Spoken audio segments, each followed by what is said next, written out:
But as far as creating our first like real good policy, right, would be to start with requiring MFA for your admins. So if you haven't already, I would suggest you could start with the template. You could start with your Microsoft managed policy.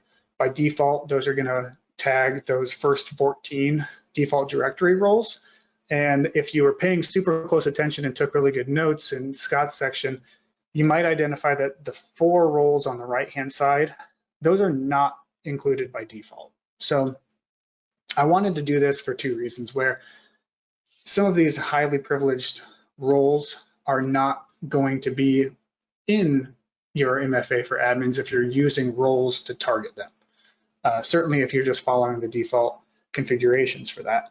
The second is a bit of a story on an assessment that I had done last year. We had a tenant who had set MFA for admins and also had set MFA for everyone.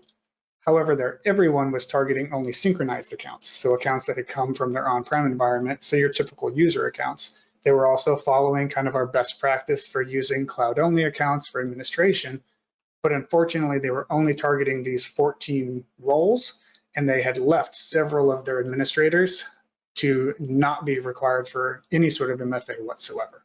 So we need to make sure that we're fully covered when we're talking about multi-factor authentication. So kind of the second piece of that is whether you require multi-factor or require authentication strength. So this is a fairly newish addition now. It's an either or situation. So if you haven't looked at your policies for some time, this may be something that's new to you. And so you might be wondering, well, what does strong authentication mean? And so Microsoft breaks it into 3 separate categories. The MFA strength, which is not too much terribly different than just the old MFA requirements. So not a bad choice. Passwordless is starting to get you a little bit more into that fun buzzword that everybody's really talking about.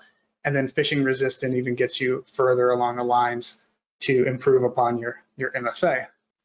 But I noticed when I was looking at this that I've implemented this kind of strong authentication strength. And that's because you can actually create your own custom authentication strength.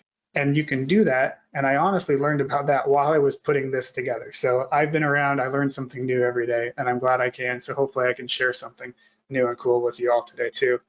Where if you go through the conditional access policies in the portal, click on protection, authentication methods, the first 3 there are default, the multi-factor, passwordless, and the phishing resistant.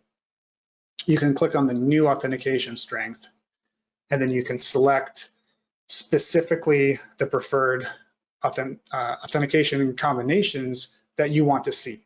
So you can create this and you can enforce the specific types of authentication strength that you maybe want for your administrators or a subset of users and things like that. So you can set many of these. I think the upper bound was 12 to 15 different custom policies that you can create.